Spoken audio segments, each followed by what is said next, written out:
And so there it is, another Saturday night's main event in the books. And was this the most predictable show in the world? Well, we'll talk about it when we delve into the show. But I'm Daniel Strunk. Welcome to QuickTime Reactions, and welcome to my review slash reactions to what happened on tonight's episode of Saturday Night's Main Event, taking place in Salt Lake City, Utah. I thought tonight was a good show. It was a good show. Good matches up and down the card. I'm not going to talk anything about my predictions because I got every single one of them right. That's why I say, this was probably the most predictable show that WWE is going to run all year. So let's dive into it. First match up is Cody Rhodes versus Drew McIntyre for the WWE Championship. And the stipulation was added on SmackDown that if Cody is DQ'd or counted out, he will lose the championship. So basically, no champion's advantage. And that was essentially what Drew's game plan was throughout this whole match, was to try and get Cody as angry as possible so that he would either get DQ'd or counted out. Like, he would get into the corner and basically use up all of his 5 count. He would bring weapons, or not weapons, but the championship into the ring, try and hit him with it. That didn't work. Tried to shove Cody into the ref, and Cody would try and block it and stuff. Even tried to win by count out. That was basically what Drew tried to do, while also getting in a little bit of cheating himself. He did bite Cody on the forehead in the match. I don't know if this happened for anybody else, but my feed dropped out for a little bit. So, AEW is not the only wrestling company that has problems with streaming its big shows. So I missed out on a little portion of the match.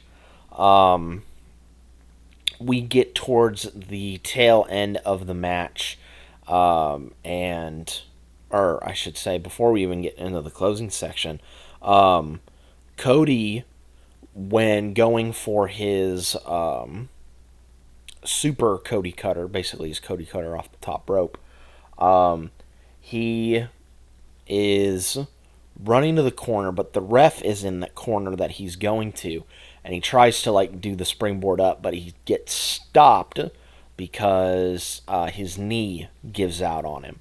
And I thought, oh great, another champion is going to get injured again, but I think it was just Cody selling it, because he was able to finish the match and be okay. So I think we're good on that.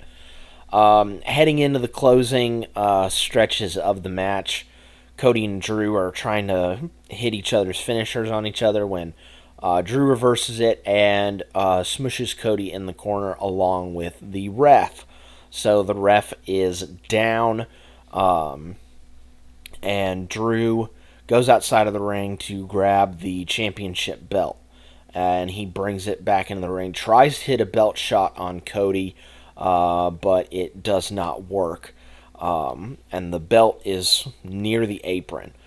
Cody and Drew race to get that title. Drew gets it first, but Cody gets Drew in a front face lock and DDTs him onto the championship. Cody disposes of the evidence, hits a crossroads. 1, 2, 3. Cody Rhodes is still the undisputed WWE champion. I sincerely doubt that this is the direction that they go in, but could we potentially see the start of a Cody heel turn? Maybe. I sincerely doubt that that'll happen. But just a little interesting thought. Next up, we have Tiffany Stratton defending her WWE Women's title against Jade Cargill.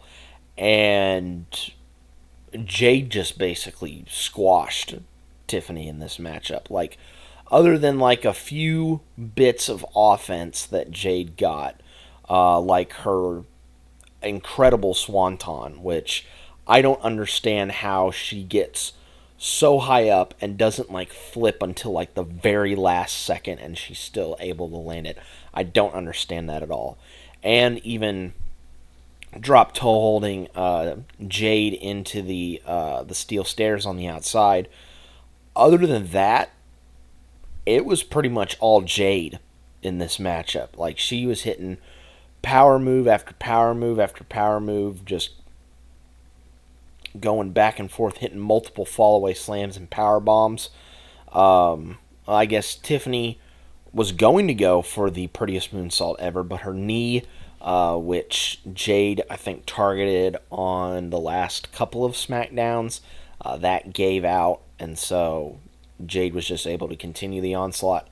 Like I said, fall-away slam after fall-away slam, power bomb after power bomb, and then she finally hit Jaded to pin Tiffany Stratton to become the new women's champion on SmackDown, which I think is probably the right decision. Like I said in my predictions video, I think that this is a good time to kind of change the makeup of the top echelon on SmackDown, because Tiffany's held on to that title for close to a year, and so I think now's the time to, breathe new life into the women's title scene on SmackDown, and I think this is the right choice. Next up is the triple threat for the IC title. Dirty Dom defending against Penta and Rusev. Really good back and forth between all three of these guys. Penta he's just so cool to me. I just wish that, he's given more of an opportunity. Like, I want him to win a mid-card title at some point, but, that's not going to happen. And I have to say, poor Rusev. Like, I know I don't want to say he didn't enjoy his time in AEW, but there just wasn't anything creative there for him. He comes back and he's gotten like no reaction since he came back. Like, he's not getting anything, which is sad because he's a really good performer. He's really good. I really liked him in this matchup where, he's just basically, I guess that could be where the disconnect comes in, because like, he is basically his character is stonewalled and serious. Like, it is his destiny to become champion. Kind of similar to what his Redeemer character was in AEW. But, hopefully he'll start to get reactions. Just really good back and forth, like I said, between all three of them. Penta hit a Mexican Destroyer on Dom. Was going to go for a Mexican Destroyer on Rusev, but he turns it into a big Alabama Slam. Rusev locks in the Accolade, which is his second time locking it in. He locked it in earlier against Dominic, but now he's locked it in on Penta, and then the bell rings all of a sudden, and Penta didn't tap. Rusev thinks he's won the match, but then he looks over to the timekeeper's area, and he sees Dom with the ring bell hammer, and knows that Dom was the one that rang the bell. Dom had tried to bring a chair into the match and play off, the whole Eddie Guerrero thing of like, oh no, he hit me with the chair, and the ref looks at him like, I'm not going to DQ him. It's a triple threat match. He can do what he wants. Which I thought that was a pretty funny moment. But the ring bell one was even more effective. He tries to hit Rusev with that ring bell hammer, but it's still not working. Penta eventually gets that ring bell hammer, goes to swing it at Dom, but hits Rusev instead. Penta eats the post with his shoulder. Dom hits a frog splash on Rusev to retain his Intercontinental title, and he is still double champ because he is the AAA Mega Champion right now. Although I have a feeling Dom's IC title reign may be coming to an end relatively soon. Because, there is a certain somebody that's not held that title that I think might before he calls it a career. I'm just saying. And speaking of that individual, they had a video message from John Cena, talking about, who his final opponent is going to be. And he basically announced what had been speculated, if you've been following the wrestling news, is that a 16-man tournament will be starting not this upcoming Monday, but the next Monday, when Raw is in Boston. And it'll feature people from Raw, SmackDown, NXT, and Cena said, and some places that you've never heard of before. Which, I don't know if they're going to get, somebody, big for the tournament to be in it.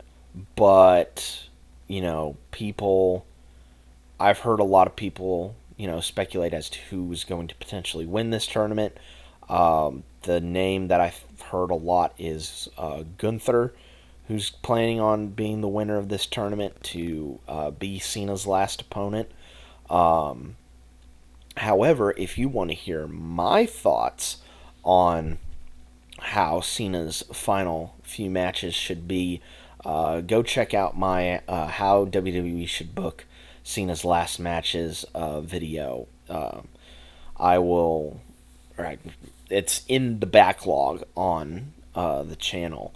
So go ahead and check out that video and give it a watch and see how I would book the final few matches of Cena's retirement tour. Which then brings us to the main event of the evening. Fittingly enough, main event Jeyuso and CMPunk battle for the World Heavyweight Championship.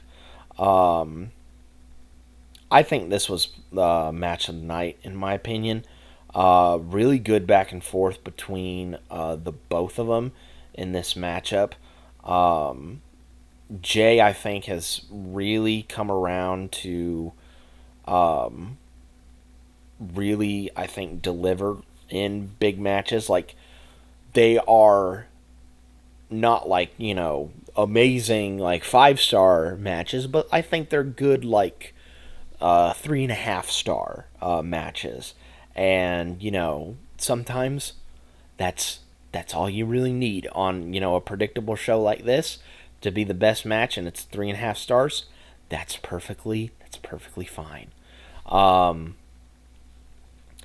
And Punk, of course, he is getting up there in age just a little bit. So I think this was a pretty good matchup between the two of them.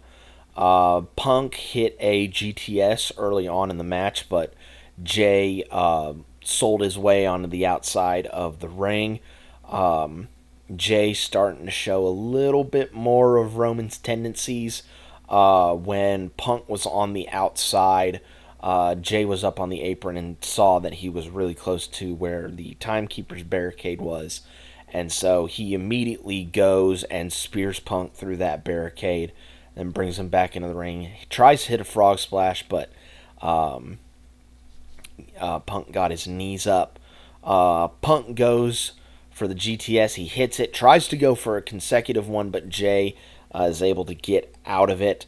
Some really good back and forth until we get into the closing section of the match, where Punk is able to get Jay up on his shoulders for a GTS. Jay hits the ropes, falls right back into position for another GTS.